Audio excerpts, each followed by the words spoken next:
அனைத்து நல்லுள்ளங்களுக்கும் வணக்கம். நான் உங்கள் ரவிக்குமார். தினம் ஒரு தகவல் அடிப்படையில் ஜியோ பாலிடிக்ஸ். இன்றைய ஜியோ பாலிடிக்ஸ் ஈரான் இல்லாமல் நம்ம செய்தியை கவர் பண்ண முடியாது. ஏன்னா ஈரானில் ஒரு முக்கிய பகுதியில் மறுபடியும் ஒரு 4.3 அளவுக்கான ஒரு ரெக்டர் அளவுகோலில் லைட்டாக அப்படி ஷேக் ஆகிருக்கு.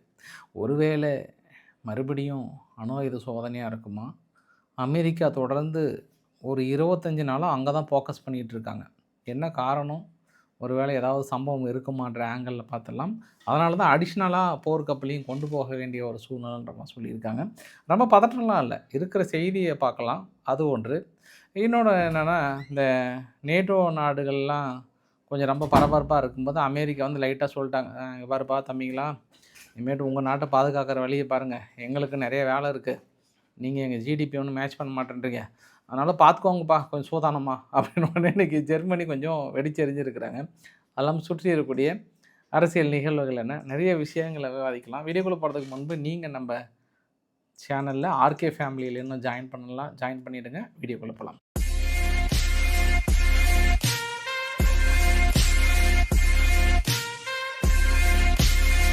முதல் பதிவு இது கேரளாவில் ரொம்ப ஒரு வைரலான பதிவு. அந்த அம்மா 83 வயசு. அந்த அம்மா என்னன்னா நடைபாதையில் நடந்து வராங்க. அவர் வந்து பைக் எடுத்துகிட்டு நடைபாதையிலே பைக் எடுத்துகிட்டு வந்துட்டார் அவர். அதுக்கப்புறம் அந்த ரொம்ப நேரம் ஆச்சு. அந்த அம்மா பேர் வந்து பிரபாவதி அம்மா. இந்த பிரபாவதி அம்மா அவங்கள விடவே இல்லை கடைசி வரைக்கும். இது வந்து நீங்கள் நடக்கிற பாதை தான் வாங்கன்னு சொல்லிட்டு ரொம்ப நேரம் போல்டாக அவரும் என்னென்னமோ ட்ரை பண்ணி பார்த்தாரு. கடைசியில் முடியவே முடியல. அவங்க வந்து ரொம்ப கரேஜாக அப்படியே ஸ்ட்ராங்காக அந்த இடத்துல நின்றதுனால இவர் வந்து ரிட்டர்ன் போயிட்டார். ரிட்டர்ன் போனது இதை வந்து அங்கே கேரளாவுடைய காவல்துறை வந்து ஃபுல்லாக கவனித்ததுனால அவங்கள என்கரேஜ் பண்ணுற மாதிரி அவங்களுக்கு சால்வை பற்றி இந்த மாதிரி ரோல் மாடலாக இருக்கணும் அவங்கள சொல்லிட்டு ஃபெசிலியேட் பண்ணுறாங்க. அதாவது அவங்கள போற்றி புகழ்ந்து அவங்கள இந்த மாதிரி தான் இருக்கணும் அப்படின்ற மாதிரிலாம் வந்து சொன்னாங்க. அந்த ஒரு நபர் நடைபாதை மேலே வந்தார் இல்லையா, அவருக்கு என்ன பண்ணிட்டாங்க, லைசன்ஸை ரத்து பண்ணிவிட்டு மறுபடியும் நீங்கள் லைசன்ஸ் அப்ளை பண்ணுமான்னு சொல்லிட்டு, அது இல்லாமல் ஒரு வாரம் அவர் வந்து கிளாஸில் வந்து உட்காருப்பா வாப்பா, ரூல்ஸ் அண்ட் ரெகுலேஷன் தெரிஞ்சுக்கோங்கப்பா அப்படின்னு சொன்னாங்களாம். இது ஒரு நல்ல பதிவாகவும் இருந்தது. அந்த இடத்துல நான் என் மனசுக்குள்ளே நினச்சி பார்த்தேன், நான் அப்படி தடுக்க ஆப்போசிட்டில் ஒரு ஆளுங்கட்சியாக இருக்க. அதுக்கப்புறம் நினச்சி பார்த்தேன் என் நிலமையை, என்னாரும் என் மாரி எத்தனை கொலை முயற்சி வழக்கு பதிவாக இருக்குமே தெரில, எந்த சிறையில் நான் வந்து இருப்பனோ தெரியலன்னு என் மனசுக்குள்ளே தோணுச்சு. சும்மா அப்படி கற்பனையாக நினச்சி பார்த்தேன். அந்த இடத்துல அதுதான் அந்த அம்மா நேரம். பாவம் அவர் கொஞ்சம் சாஃப்ட் பர்சனாக இருந்துட்டார். நம்ம நேரம் அப்படி அமையாதுங்க ஐயா. நம்ம அங்கே ஆளுங்கட்சி ஆள் இருந்துட்டு என்ன பண்ணுவீங்க, டெரரான ஆள் எல்லாம் பிரித்து மிச்சிட்டாங்கன்னு வச்சுக்கோங்க, கொஞ்சம் கஷ்டமாக தான் இருக்குல்ல. அதையும் நம்ம நினச்சி பார்க்க வேண்டிய ஒரு தருணமாக இருக்குது. ஃபன்னாக எடுத்துக்கோங்க, ரொம்ப சீரியஸாக போயிடாதீங்க. இன்னொரு விஷயம் என்ன அப்படின்னா, இந்த ஒரு வீடியோ பதிவு நேற்று வந்து அமெரிக்காவுடைய கப்பல்கள் வந்து மோதிடுச்சு இல்லையா கரீபியன் கடற்பகுதியில். அதுக்கான கிளியர் விஷன் வந்து கிடச்சிருக்கு பாருங்கள். கொட்டசாமிங்களை நான் ஏற்கனவே ஆர்கே சேனல்லையும் போட்டிருந்தேன். பட் அதை விட இது கொஞ்சம் கிளியர் விஷனாக இருக்குது, எப்படி வந்து மோதினது எந்த அளவுக்கு உரைச்சிருக்குன்னு சொல்லிட்டு. ஸோ ஆயில் வந்து ரீஃபியூல் பண்ணும்போது தான் இந்த அளவுக்கு மோதி இருக்குன்றாங்க. போர்க்காலத்தெல்லாம் இந்த மாதிரி மோதிச்சுன்னா நீங்கள் தடுமாறிடுவீங்க. அப்புறம் ஈரான் உங்களை பிரித்து மேய்ஞ்சிடுவாங்க. அவங்க தயாராக இருக்கிறான்றது கூடுதல் தகவல். ஏன் இதை நான் மறுபடியும் சொல்கிறேன் அப்படின்னா, ஈரானுக்கு டேட் ஃபிக்ஸ் பண்ணிட்டாங்க 1 மாதம். 1 மாதத்துக்குள்ளே அவங்க எங்ககிட்ட பேச்சுவார்த்தை வரல அப்படின்னா நாங்கள் கண்டிப்பாக ஈரான் மீது தாக்குதலை ஹிட் ஹார்டு கடுமையாக அடிக்க போகிறோம். ஆனால் ஈரான் வார்த்தைக்கு வந்தே ஆகணுன்றாங்க. பட் ஈரான் வருமானதில் பெரிய ஒரு சிக்கல் இருக்கிறது. இவங்க சொல்கிற டேர்ம்ஸ் அண்ட் கண்டிஷனும் அவங்க சொல்கிற டேர்ம்ஸ் அண்ட் கண்டிஷனும் 2 பேரும் இப்படி திரும்பி தான் பேசிக்கிறாங்க. நேருக்கு நேராக பேசுகிறதுக்கு வாய்ப்பே இல்லை. அதனால் இன்றைக்கி நெதன்யாஹூ அவர்கள் கூட என்ன சொன்னார்னா, ஒரு வார்த்தை இதெல்லாம் முடிச்சுட்டு கண்டிப்பாக பேச்சுவார்த்தைக்கு வந்தாங்கன்னா ரொம்ப ஸ்மூத்தாக சாஃப்டாக அமைதியாக முடிஞ்சிடும் எல்லாமே. நானும் அதை தான் நினைக்கிறேன். ஏன்னா மறுபடியும் அடுத்து ஒரு எஸ்கலேட் ஆகக்கூடாதுன்னு நினைக்கிறேன்ற மாதிரி சொன்னார். நிஜமாகவே பிளான் எப்படி கொடுத்தாரு அப்படின்றது அது எல்லாத்துக்கும் தெரியும் இல்லையா. சரி, உங்களுக்கு நான் இன்னொரு விஷயத்தையும் காட்ட போகிறேன். நான் இந்த வரைபடத்தை பார்க்குறீங்கள, இந்த வரைபடத்தில் நேற்று காட்டினதை விட வெனிசுலாவுக்கு மேலே எத்தனை டெஸ்ட்ராயர் இருக்குன்னு மட்டும் பாருங்கள், எத்தனை போர்க்கப்பல் இருக்குன்னு மட்டும் பாருங்கள். கிட்டத்தட்ட 2 போர்க்கப்பல்கள் இருக்குது. 2 போர்க்கப்பல்களில் வெனிசுலாவுக்கு பக்கத்தில், வெனிசுலாவை ஒட்டி அந்த கார்கஸ் பகுதி மேலே பாருங்கள், USS Gerald R Ford aircraft carrier. இந்த கப்பல் தான் உடனடியாக அங்கே கிளம்பி வர சொல்லியிருக்கிறாங்க, அங்கே போகுது. ஆனால் இந்த கப்பலோட மீதி எல்லாமே ஆல்மோஸ்ட் டெஸ்ட்ராயர் தாங்க. அதாவது மகான் டெஸ்ட்ராயராக இருக்கட்டும், இல்லை வந்து லேக் எரிக் டெஸ்ட்ராயராக இருக்கட்டும், இல்லை ஜிமா, சர்ச்சில், கெட்டிபர்க், மொத்தம் இந்த இடத்துல ஒரு 10 பக்கம் இருக்குது. இந்த டெஸ்ட்ராயரும் வந்து இதோடு சேர்ந்து கூட அப்படியே அழுக்காக கூட்டிகிட்டு போகிறாங்க. ஏற்கனவே யுஎஸ்எஸ் ஆவர்ஹாம் டேங்க் இருக்கு இல்லையா, அது கூட இது மாதிரி ஒரு பெரிய குரூப்பே இருக்குது. 2வது குரூப்பும் கொண்டு போகிறாங்க அப்படின்னாங்கன்னா இன்னும் ரொம்ப ஸ்ட்ராங்காக கொண்டு வராங்க அப்படின்னு அர்த்தம். இதை நம்ம எதன் அடிப்படையில் நம்ம சொல்ல முடியும்? இன்னும் ரொம்ப ஸ்ட்ராங்காக ஆகுறாங்க, இது தாக்குதலுக்கான அடுத்த சமிக்கையாக கூட இன்னும் நம்ம எடுத்துக்கலாம். இன்னுமே இந்த மிரட்டலுக்கு ஈரான் ஒத்துக்குச்சுன்னா போர் இல்லைன்றாங்க, இல்லைன்னா அடிப்போன்றாங்க. பட் இன்னுமே நிறைய பேர் மிரட்டலாக பார்க்குறாங்க அப்படின்னாங்கன்னா இந்த ஒரு இமேஜ் பாருங்களேன். இது வந்து பஷீரர் அப்படின்ற ஒரு பகுதியில் தொடர்ந்து ஒவ்வொரு நாளும், அதாவது 30 இல்லை 20 ஜனவரியிலிருந்து 2 இமேஜ் எடுக்கிறாங்க. யார்? அமெரிக்கா. 21 ஜனவரியில் ஒரு சேட்டலைட் மூலிமா 2 இமேஜ். அது வந்து எதன் மூலிமா எடுக்கிறாங்கன்னா, P-80 ஏர்க்ராஃப்ட் இருக்கு இல்லையா, அமெரிக்கா நேவி ஏர்க்ராஃப்ட்டும், அப்புறம் அது வந்து வித் ரேடாரோடு சேர்ந்து அந்த பர்டிகுலர் பகுதியை மட்டும் எத்தனை தடவை இமேஜ் எடுத்துருக்கிறாங்க பிப்ரவரி 9ஆம் தேதி வரைக்கும். என்ன காரணம்? ஏன் அந்த பசீரியர் பகுதியை வந்து ரொம்ப நுணுக்கமாக எடுக்கிறாங்க அப்படின்னா, உங்களுக்கு அடுத்த ஒரு வரைபடத்தையும் காட்டுறேன். இன்றைக்கி கூட ஒரு 10 கிலோமீட்டர் டெப்த்தில் வந்து 4.9 ரிக்டர் அளவுகோல் அந்த இடத்துல வந்து லைட்டாக ஷேக் ஆகிருக்கு அப்படின்ற மாதிரி வந்து சொல்கிறாங்க. பிப்ரவரி 13 அந்த டைம் வந்து 2:38 பிஎம்முக்கு வந்து நடந்திருக்கிறது. அதாவது லைட்டாக அப்படி இந்த 9லேருந்து 10 கிலோமீட்டர் அளவுக்கு அப்படி ஷேக் ஆகிருக்குன்னு அர்த்தம். நார்மலாகவே இந்த மாதிரி ரிக்டர் அளவுக்குள்ளே ஒரு தடவை வரலாம். பட் இது வந்து கிளியர் இன்டென்ஷனாக அணு ஆயுதத்துக்கு இணையான ஒரு பரிசோதனையாக தான் நம்ம பார்க்க முடியும். சம்மந்தம் இல்லாமல் கோட்டசாமிங்க வந்து ஒரு இடத்த வந்து ரொம்ப நேரம் ஊற்று பார்க்க மாட்டாங்க, பெரிய அளவுக்கு அனலைஸ் பண்ண மாட்டாங்க. ஸோ இவங்களும் என்ன பண்ணுறாங்க, அந்த கடலை ஒட்டி தான் அந்த பஷீரியர் பகுதியில் தான் பெரிய பரிசோதனை மேற்கொள்கிறாங்க. ஒருவேளை இந்த கிராசி சொல்கிற மாதிரி அதற்கான கதைகளுக்கு இது வந்து மேட்ச் ஆகுதா, இல்லை நிச்சயமாகவே பரிசோதனை செய்கிறார்களா, ஏற்கனவே என்ரிச் பண்ண யுரேனியத்துக்கான அடுத்த லெவலுக்கு கொண்டு வந்திருக்காங்களா அப்படின்றது ரொம்ப முக்கியமான செயலாக பார்க்குறது. அதனால் இது எல்லாமே இல்லாத ஒரு சூழ்நிலையை உருவாகணும்னு தான் அமெரிக்காவும் இஸ்ரேலும் பெரிய அளவுக்கு பாடுபடுறாங்க. அதனால் note this point your honour, note this point. இன்னொரு பாயிண்ட் என்ன அப்படின்னா, இன்றைக்கி வேர்ல்ட் ஸ்ட்ரீட் ஜேர்னல் வந்து என்ன பண்ணியிருக்காங்கன்னா, ஈரானுக்குள்ளார ஒரு 6000 ஸ்டார்லிங்க் டெர்மினல் முழுக்க கொண்டு போனது வந்து அமெரிக்கா ஒரு முழு கப்பலையே ஃபுல்லாக வந்து வேறு ஏதோ மேக்ரான் பேரில் அதை ஃபுல்லாக எழுதி ஈரானுக்குள்ளே கொண்டு போயிட்டு இந்த ப்ரோட்டஸ்ட் முழுமையாக நடத்துனதில் ஃபஸ்ட்டு ஃபைனலாக என்ன பண்ணிட்டாங்க, ஈரான் வந்து சீனாவோட உதவியோட ஸ்டார்லிங் நெட்வொர்க் வந்து டோட்டலாக முடக்கிட்டாங்க. அவங்களுக்கு வந்து கிடைக்க முடியாத அளவுக்கு பண்ணிட்டாங்க. பட் இன்றைக்கி வந்து வெளிப்படையான ஒரு குற்றச்சாட்டு ஈரானுமே சொல்கிறாங்க, எங்கள் நாட்டுக்குள்ளே முழுமையாக இந்த கலவரத்தை உண்டு பண்ணதில் இஸ்ரேலை விட அமெரிக்காவோட சிஐ வந்து பக்கபலமாக இருந்திருக்காங்க அப்படின்ற மாதிரி தான் சொல்லியிருக்காங்க. இது எப்படியோங்க, உங்களுக்கு அடுத்து நான் 2 வரைபடம் கூட காட்டுறேன். நான் இன்றைக்கி மிடில் ஈஸ்டில் நீங்களே பாருங்கள், அமெரிக்காவுடைய ஃபோர்ஸ் வந்து எந்த அளவுக்கு ஃபுல்லாக ஒரு பக்கம் ட்ரெயினாக இருக்கட்டும், இன்னொரு பக்கம் போய் இறக்குறதா இருக்கட்டும், இன்னொரு பக்கம் இருந்து இன்னொரு பக்கம் கொண்டு போகிறதா இருக்கட்டும், ரொம்ப ஃபுல் பிஸியில் இருக்காங்க. அமெரிக்காவுடைய EA-18G க்ரோலர் கூட பார்த்தோம் அப்படின்னா மோரன் ஏர்பேஸ் ஸ்பெயினில் இருந்து ஜோர்டனுடைய ஏர்பேஸில் வந்து போயிட்டுருக்கு 2-3 தடவை. அப்போ ரீஃபில்லிங் ஏர்க்ராஃப்ட் இங்கே போகிறது அங்கே போகிறது, அதாவது ரொம்ப நேரம் தாக்கு பிடிக்கிறதான்னு பார்க்குறது.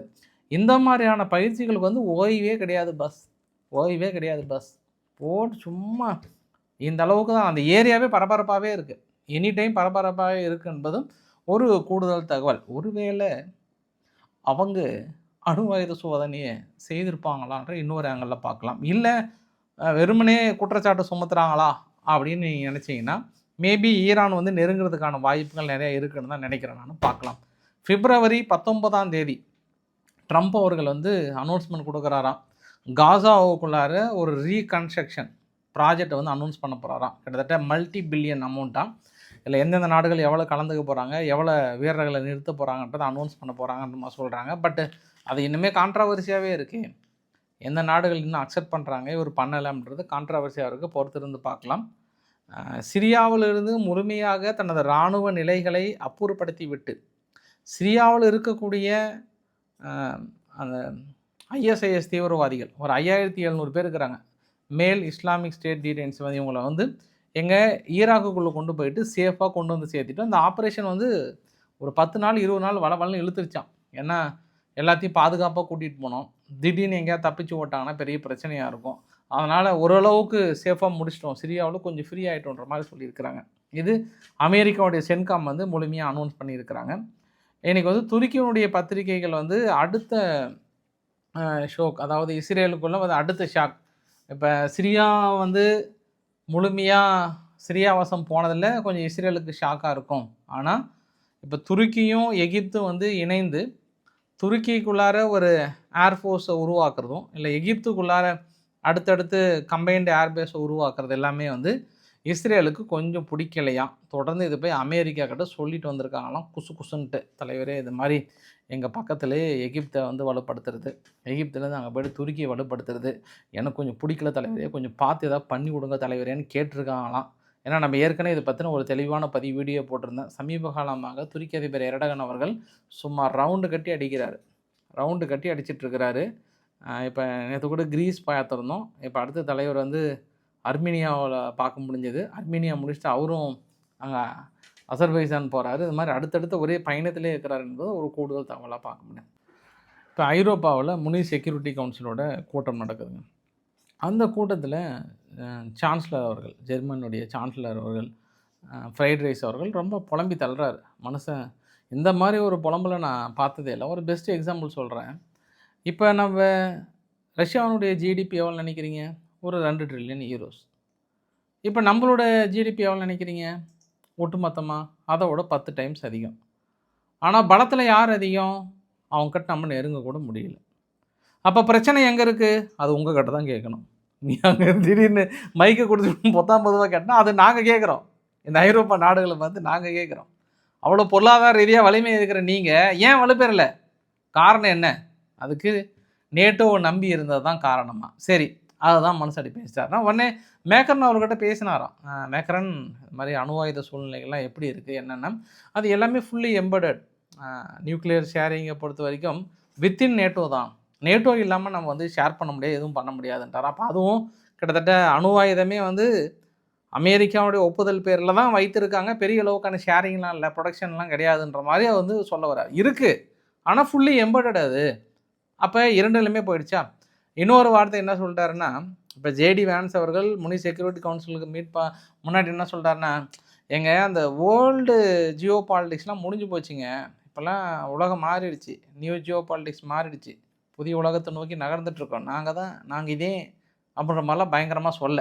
இவர் என்ன பண்ணிட்டாரு, இப்போ அவர் மீது வந்து தனிப்பட்ட முறையில் என்ன பெருசாக அமெரிக்கா இல்லாமல் முடியாதான், வரிகள் ஒன்று சுமத்தி இன்னுமே வந்து மிரட்டிகிட்டு இருக்காங்க, இனிமேல் நம்ம வந்து அவங்கள டிபெண்ட் பண்ணி இருக்கிறது தான் பெரிய அளவுக்கு இதாக அப்படி இப்படின்னு சொல்லிட்டு, அது இல்லாமல் பேச்சு சுதந்திரம்ன்ற பேரில் நம்ம நாட்டுடைய கலாச்சாரத்தை சீர்குலைச்சிட்டோம்னு சொல்லிட்டு அவங்க முழுமையாக தலையிடுது. இது எல்லாமே நம்ம பாதுகாக்கணும் அப்படி இப்படின்னு மனுஷன் வந்து புலம்பி சொல்கிறார். சரி, ஏன் இவர் இந்த அளவுக்கு வந்து புலம்புறாரு? என்ன ஆச்சுன்னா, இன்றைக்கி நேட்டோனுடைய ஒரு தனிப்பட்ட ஒரு கூட்டம் நடக்குது. அந்த நேட்டோனுடைய கூட்டத்தில் வந்து லைட்டாக அமெரிக்கா என்ன சொல்கிறாங்கன்னா, எப்போ நாங்கள் வந்து 5% ஜிடிபியை கொண்டு வரணும்னு சொல்கிறோம், கொண்டு வர மறுக்கிறீங்க, எங்களுக்கு என்ன அக்கறை? உங்களை பாதுகாக்கணும்னு எங்களுக்கு என்ன அக்கறை? பெட்டர் நீங்கள் உங்களை பாதுகாக்கிற வழியை பார்த்துக்கோங்க, அது உங்களுக்கு நல்லது, அது எங்களுக்கும் நல்லது. நாங்கள் ஒன்றும் உங்களுக்கு சுமந்துட்டுலாம் உங்களை சுற்றிட்டு இருக்க முடியாதுன்றாங்க. இதை நம்ம எப்படி எடுத்துக்கலான்னா, பெஸ்ட் எக்ஸாம்பிள் ட்ரம்ப் அவர்கள் வந்து அங்கே சிரியாவுக்குள்ளார 1000 வீரர்கள் நிறுத்துறதே நாங்கள் ஏன் தேவையில்லாமல் செலவு பண்ணோம், அங்கேருந்து கிளம்புறோன்ற மாதிரி சொல்கிறார். அப்போ ஒரு 1000 வீரர்களுக்கு எப்படின்னா அங்கே இன்னும் ஆயிரக்கணக்கான வீரர்கள் 10,000 வீரர்கள் பக்கம் இருக்கிறாங்கன்றாங்களே, அப்போ அதுக்கு கொஞ்சம் யோசனை பண்ணுவாங்களா பண்ண மாட்டாங்களா? இப்படியெல்லாம் சொல்ல உடனே நேட்டோ நாடுகள் கிட்டத்தட்ட பிரிஞ்சிருமான்ற கவலையில் இருக்க, அதனால் ஜெர்மனி வந்து ஒரு பக்கம் புலம்ப. சரி, பார்க்கலாம் இதெல்லாம் என்ன நடக்க போதும். இந்த சந்தர்ப்பத்தில் தான் இந்த முனிஸ் செக்யூரிட்டி கவுன்சிலில் வந்து ஜெலன்ஸ்கி அவர்கள் கலந்துக்கிறார். ஜெலன்ஸ்கி அவர்கள் கலந்துக்கிறதுக்கு முன்பு இன்னொரு முக்கியமான ஒரு சம்பவம் நடந்தது. வேர்ல்ட் ஸ்ட்ரீட் ஜேர்னல் வந்து தெளிவாக சொல்லியிருக்காங்க. இப்போ சமீபத்தில் பின்லாந்தில் வந்து மிகப்பெரிய ஒரு போர் பயிற்சி நடந்தது. 16,000 வீரர்கள் பிரித்து மேய்ஞ்சிட்டாங்க. பெரிய அளவுக்கான ஒரு பயிற்சி. இது வந்து ரஷ்யாவுக்கான ஒரு அரைக்கூவல், கொக்கரிக்கின்ற அரைக்கூவல், கொக்கென்று கொக்கரிக்கின்ற அரைக்கூவல். ஆனால் ஒரு 10 பேர் ஒட்டுமொத்த பயிற்சியை துவம்சம் பண்ணி தூளாக்கிட்டாங்களாம். ஏன்னா ஒரு ட்ரோன் ஆப்ரேட் பண்ண தெரியலையா, 16,000 பேர் இருந்தோம், அக்யூரேட்டாக அட்டாக் பண்ண முடியலையாம். அப்படியே இந்த இறம்ப தயிரை சாப்பிட்டு மதன் வாப்பா சுடலாமா போகலாமா அந்த மாதிரி தான் இருக்காங்களாம். ஆனால் இவங்க 10 பேர் யார் உக்ரைன்லேருந்து வந்த 10 பேர் அடித்த இலக்குகள், அடித்த தாக்குதல், அக்யூரசி, அவங்க காட்டின உத்வேகம் நேட்டோ கிட்ட ஒன்றுமே இல்லை. அப்போ நேட்டோ நாடுகள் உண்மையிலே ரஷ்யா வந்தால் தாக்கு பிடிக்க முடியுமா என்ற சந்தேகத்தை எழுப்புகிறது உக்ரைனுக்கு. உக்ரைனுக்கே சந்தேகம் வந்துருச்சு. ஏப்பா நீங்கள் சரியான ஆளுங்க, உங்ககிட்ட சேர்ந்தா நாங்கள் பொழைச்சிக்கலாம்னு நினச்சா கடைசியில் நீங்கள் எங்களை நம்பி இருக்கீங்களா அப்படின்ற மாதிரி வந்து சொல்கிறாங்க. இப்போ இதையெல்லாம் பார்த்ததுக்கப்புறம் தான் ஒரு சந்தேகம். அது இல்லாமல் இன்றைக்கி இந்த முனிஸ் கான்ஃபரன்ஸுக்குள்ள ஜெர்மனியும் இந்த பக்கம் உக்ரைன் என்ன பண்ணுறாங்க, ஒரு ஜாயின்ட் வெஞ்சர் மாதிரி, அதாவது ட்ரோன் ப்ரொடக்ஷனில் ஒரு ஜாயின்ட் வெஞ்சர் மாதிரி.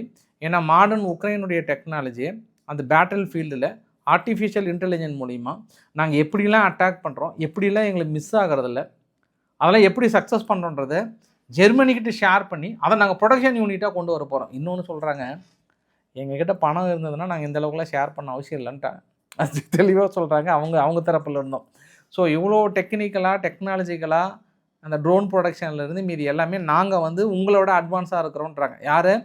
நேட்டோவை விட நாங்கள் அட்வான்ஸ்டாக இருக்கிறோன்றாங்க. பட் இந்த கர்வம் ஒரு நாள் வந்து கொஞ்சம் என்றைக்காவது ஒரு நாள் ஒரு சுழுக்கு எடுக்காங்க. அதுக்கான டேர்ன் வந்து ரொம்ப தொலைவெல்லாம் இல்லை. உடனே இவங்க ஸ்வீடன் சொல்லிட்டாங்க, ஏப்பா அங்கே வாப்பா ஜெலன்ஸ்கி இங்கே வாங்க கொடுங்க தனியாக பேசணும் அப்படின்ட்டு. அவங்க என்ன சொல்லிட்டாங்க, இங்கே பாருப்பா நாங்கள் ஒரு 95 பில்லியன் பக்கம் நாங்கள் கொடுக்குறோம், அதில் நீ வந்து இந்த கிரிப்பன் விமானம் இருக்கு இல்லையா, அதை கூட வாங்கிக்கோப்பா, இந்த காசில் கூட வாங்கிக்கோ, இதில் கூட நாங்கள் ஒன்றும் பிரச்சனை இல்லை எடுத்துக்கிறோம், ஏன்னா சீக்கிரம் நம்ம ஐரோப்பாவை காப்பாற்றி விட்டுரு, அப்புறம் ரஃபேல் விமானத்தை வேறு வாங்க போகிறாரு, இன்னும் அடுத்தடுத்து ஒப்பந்தங்கள் வேறு இருக்குது, நீ பார்த்து கொஞ்சம் பண்ணி கொடுப்பான்றாங்க. இதெல்லாம் இன்னும் ஒரு 5-6 வருஷத்துக்கு பிளான் பண்ணுறாங்க. ஆனால் இந்த பேச்சுவார்த்தையில் வரும்போது இந்த மாதிரியான போர் விமானங்கள் வாங்குறதுக்கு ஒத்துக்கிறாங்களா, உக்ரைனுடைய இராணுவத்தை பலப்படுத்துவதற்கு அங்கே ரஷ்யா ஒத்துக்கிறாங்களா எனக்கு தெரியல. ஆனால் அக்ரிமெண்ட்லாம் ரொம்ப பெருசாக போயிட்டுருக்கு. அதை தாண்டி இங்கே தாக்குதல் என்பது இவங்க பெல்க்ரோத் பகுதியில், ரஷ்யாவுடைய பெல்க்ரோத் பகுதியில் ஒரு 2,20,000 மக்களுக்கு மேலே பெரிய கரண்ட் இல்லாத அளவுக்கு, பவர் இல்லாத அளவுக்கு ஒரு தாக்குதல். அவங்க பதிலுக்கு எங்கள் தலைநகர் கியூவும் ஒடிசா மீதும் தாக்குதல். முதல் வரைபடம் பிப்ரவரி 10ஆம் தேதியிலிருந்து 12ஆம் தேதி நடந்த தாக்குதல். 2 நாளில் நீங்கள் நடந்த தாக்குதலை பார்க்க முடியுது. திரும்பிய திசையெல்லாம் தாக்குதல். கோட்டசாமிங்க எப்பெல்லாம் போர் அப்படின்ற ஒரு போர் நிறுத்தம்ன்ற ஒரு பேச்சு வருதோ அப்போல்லாம் பெரிய அளவுக்கான தாக்குதலில் ஈடுபடுறாங்க அப்படின்ற ஒரு கூடுதல் தகவலாக நம்ம சொல்ல முடியும். நம்ம அடிஷ்னலாக இன்னொரு அதுக்கு கீழே இருக்கிற வரைபடத்தையும் பாருங்கள். மேப்பில் இந்த ரவுண்டு கட்டமாக இருக்குல்ல, அது எல்லாமே அந்தந்த ரீஜியனில் ஜெனரேட்டர் மூலயமா பவர் ப்ரொடக்ஷன் உருவாக்கி கொடுக்குறாங்க. எல்லா ரீஜியன்லையும் பெரும்பாலும் ஜெனரேட்டர் தான் இயங்கிட்டு இருக்குன்றது ஒரு கூடுதல் தகவல். அந்த ஜெனரேட்டர் வந்து ஒரு சில ஏரியாவில் வரலன்றதுக்காக பெரிய ஒரு போராட்டம். ஜனவரி 1லிருந்து பிப்ரவரி 13 வரைக்கும் பெரும்பாலான இடங்களில் வந்து ஜெனரேட்டர் மூலிமா தான் இயக்கிட்டு இருக்காங்க. அந்த அளவுக்கு ஹீட் அடிச்சிட்டு இருக்காங்கன்ற மாதிரி வந்து சொல்லியிருக்காங்க. வீடியோட நிறைவு பகுதியை நோக்கி போயிட்டுருக்கோம். ஆல்மோஸ்ட்டு அமெரிக்கா வந்து ஏப்ரல் கன்ஃபார்ம் பண்ணிட்டாங்க, எங்கே சீனாவுக்கு போகிறது கன்ஃபார்ம் பண்ணிட்டாங்க. சீனாவில் போயிட்டு மனுஷன் என்ன பேசுகிறாரு என்னன்றது பார்க்கலாம். இப்போ கனடா ஓடி வந்து கேட்கலாம், இல்லையே அமெரிக்கா நீங்கள் போய்ட்டு ஒரு கன்னத்தை தடவலாம், அவரிடம் சிரித்து பேசலாம், குழு என்று இருக்கிறதா, நாங்கள் போய் பேசினா மட்டும் சீனாவை சார்ந்துக்கிறீங்கன்னு எதிர்ப்பு தெரிவிக்கிறீங்க, இப்போ நீங்கள் போகிறது கரெக்டா அப்படின்னு யார் கேட்கணும்? மார்க் கார்னி அவர்கள் இந்த இடத்துல கேள்வி கேட்டிருக்கணும். இன்றைக்கி வந்து அதிகாரப்பூர்வமாக அமெரிக்கா தரப்பில் அனௌன்ஸ் பண்ணிட்டாங்க. ஆனால் இன்னொரு அறிவிப்பும் கொடுத்துருக்காங்க. பெரும்பாலான சீனாவுடைய நிறுவனங்கள் நம்மளோட டிஃபென்ஸ் டெக்னாலஜியில் ஒரு சின்ன ஒரு பார்ட்டு கூட இருக்காத அளவுக்கான அடுத்தடுத்த தடைகளும் விதித்திருக்கிறார்கள் என்பது கூடுதல் தகவல். நம்ம இந்தியா இராணுவத்தை பலப்படுத்துவதற்காக 114 ரஃபேல் விமானங்கள், அது மேக் இன் இந்தியா கான்செப்டில் இங்கேயே ப்ரொடக்ஷன் பண்ணுறோம். அது இல்லாமல் S-400 இருக்கு இல்லையா, S-400 வந்து 10,000 கோடி அளவுக்கான ஒப்பந்தம், கிட்டத்தட்ட 288 கவுண்டிங் வந்து நம்ம வாங்க போகிறோம். இந்த 288 வந்து 120 குறுகிய மற்றும் 168 நீண்ட தூர ஏவுகணைகளும் அடிஷனலாக அப்ளை பண்ண போகிறோம், வாங்க போகிறோம். அடுத்து மற்ற தகவல், அர்ஜென்டினா போகிறதுக்கு முன்பு இந்த பங்களாதேஷனுடைய எலெக்ஷன் ரிசல்ட்டை பாருங்கள். இதில் எனக்கு என்ன சந்தேகம்னா, இன்றைக்கி பெரிய ஒரு சந்தேகம்னா இந்த சிவப்பு கலர் இருக்குல்ல, இந்த சிவப்பு கலர் எல்லாமே வந்து பிஎன்பி பார்ட்டி வந்து ஜெயிச்சிருக்காங்க. ஆனால் இந்த பச்சை கலர் இருக்குது பாருங்கள், பச்சை கலர் வந்து ஜமாத்தி இஸ்லாம் வந்து ஜெயிச்சிருக்காங்க. ஆனால் அந்த பச்சை கலர் எந்த இடத்துல மேஜராக ஜெயிச்சிருக்காங்க பார்த்தீங்களா, வெஸ்ட் பெங்கால், குறிப்பாக கொல்கத்தா ஒட்டி இருக்கக்கூடிய ஜமாத்தி இஸ்லாம், கிட்டத்தட்ட பாகிஸ்தானுக்கு ஆதரவு பெற்ற ஒரு கட்சி. பாகிஸ்தான் வந்து இங்கே கேம்பிங் பண்ணாத குறை தான். ஆனால் கொல்கத்தா பக்கத்தில் பாருங்கள், பச்சை கலர் இருக்குது பாருங்கள், 70 இடத்துல இங்கே மேலே இங்கே, அப்புறம் நம்ம இந்தியாவுடைய எல்லை பகுதி மேலே. ஸோ நம்ம இந்தியா ஒட்டி இருக்கக்கூடிய பகுதியில் மட்டும்தான் அவங்க மேஜராக ஜெயிச்சிருக்காங்க. அப்போ எந்த அளவுக்கான ஊடுருவல்கள் இருக்கும், அப்போ எந்த இடத்துல நம்ம பலப்படுத்த வேண்டும் என்பதை நம்ம சற்று கவனத்தில் கொள்ள வேண்டும். இது அங்கே பங்களாதேஷ் எலெக்ஷனில் திடீர்னு நம்ம பார்த்த விஷயத்தையும் நம்ம உங்ககிட்ட வந்து ஷேர் பண்ண வேண்டிய ஒரு தகவலாகவும் இருக்கிறது. மிலை அவர்கள் பிள்ளைகளுக்கு தொல்லை கொடுத்து விட்டார். வழக்கமாக அர்ஜென்டினாவோட அதிபர் மிலை அவர் பிள்ளைகளுக்கு தொல்லை கொடுக்க மாட்டார் என்று மக்கள் எண்ணுகின்ற வேளையிலே 12 மணி நேரம் ஒர்க் பண்ணணும்னு ஒரு சட்டத்தை கொண்டு வந்துட்டார். அங்கே இருக்கக்கூடிய மக்கள் நாங்கள் மனிதர்களை மிருகமாக 12 மணி நேரம் எப்படி நாங்கள் ஒர்க் பண்ணுறது, நீ வந்து நிறுவனங்களுக்கு ஆதரவாக நீங்கள் வந்து நிறைவேற்றின்னு சொல்லிட்டு கடுமையான போராட்டத்தை முன்னேற்றிருக்காங்கன்ற ஒரு கூடுதல் தகவலாக சொல்ல முடியும். வரலாற்றில் முதல் முறையாக இது வந்து முந்தானேத்து வந்த செய்தி, நான் உங்களுக்கு 2 நாளாக மிஸ் ஆகிடுச்சு. முதல் முறையாக பிரிட்டனுடைய ராயல் விமானப்படையினருக்கு இந்தியா வந்து பயிற்சி அளிக்குது. டெல்லியில் நடைபெற்ற இந்தியா பிரிட்டன் இடையிலான பேச்சுவார்த்தையின் பின்பு அறிவிப்புகிறாங்க. அது நம்ம வந்து பிரிட்டனுக்கு கற்றுக் கொடுக்குறோம் அப்படின்றது எவ்வளோ பெரிய விஷயம் இல்லையா? அவங்க நம்மளை அடிமையாக வைத்திருந்த காலம் போயிட்டு இப்போ நம்ம அவங்களுக்கு சொல்லிக் கொடுக்குறோமே அப்படின்ற இன்னொரு ஆங்கிள் இன்றைக்கி பத்திரிகைகளில் பெரிய அளவுக்கு பார்க்க முடிஞ்சது. அப்புறம் அந்த வடகொரியா அதிபர் அவங்க பொண்ணு விட்டுருங்க பாஸ், போதும். உங்கள் கற்பனை கதைகளை தயவுசெய்து நிறுத்திடுங்க. நார்மலாக வடகொரியாவில் பெண் அதிபர் வந்து பதவி ஏற்றக்கூடாதான் ஆனால் அவர் வந்து பொண்ணை அனௌன்ஸ் பண்ண போகிறாராம். தென்கொரியா உளவுத்துறை சொல்லிடுச்சுன்னு மாங்குன்னு 2 நாளாக செய்தி வெளியிடுறாங்க. இப்போ அது இல்லாமல் இன்னொரு செய்தி என்ன தெரியுங்களா? இதுதான் நம்ம காதையை வலிக்குது கேட்டால். இப்போ அந்த பொண்ணு என்ன பண்ணுறாராம், மேல் சர்ஜன் பண்ணுறதுக்காக அனுப்பிட்டாராம். போமா நீ போய் ஆணாக வந்துடுமா, அப்போ தான் நான் வந்து பதவி ஏற்றுக்க முடியும் அப்படின்ற மாதிரிலாம் வந்து சொல்கிறாங்க. என்னால் முடியலப்பா, இந்த மாதிரி நீங்கள் வந்து எங்கள் தமிழக ஊடகங்களுக்கு டஃப்பு கொடுக்குறீங்களான்னு எனக்கு சந்தேகமாக இருக்குது. சர்வதேச ஊடகங்கள்லாம் இங்கே தான் சின்ன சின்ன விஷயத்தெல்லாம் எப்படி பிரித்து மேயிறாங்க. அதாவது ஒரு ஊடகம் வந்து ஒரு கட்சியை எந்த அளவுக்கு வளர்த்த முடியும், ஒரு கட்சியை எந்த அளவுக்கு ஒழிக்க முடியுன்றது இங்கே நீங்கள் தெரிஞ்சுக்கலாம். அந்த மாதிரி ஊடகங்கள் ஒரு நாட்டையே ஒழிக்க முடியுமா அப்படின்றது அங்கே நம்ம உலக அரசியலில் தெரிஞ்சுக்கலாம். ஸோ இன்றைக்கு ஓரளவுக்கான தகவலை கவர் பண்ணேன்னு நினைக்கிறேன். பிடிச்சிருந்தால் லைக் பண்ணுங்கள், ஃப்ரெண்ட்ஸுக்கு ஷேர் பண்ணுங்கள், சப்ஸ்கிரைப் பண்ணுங்கள். ரவிக்குமார் சோம்பு சேனல். நன்றி, வணக்கம்.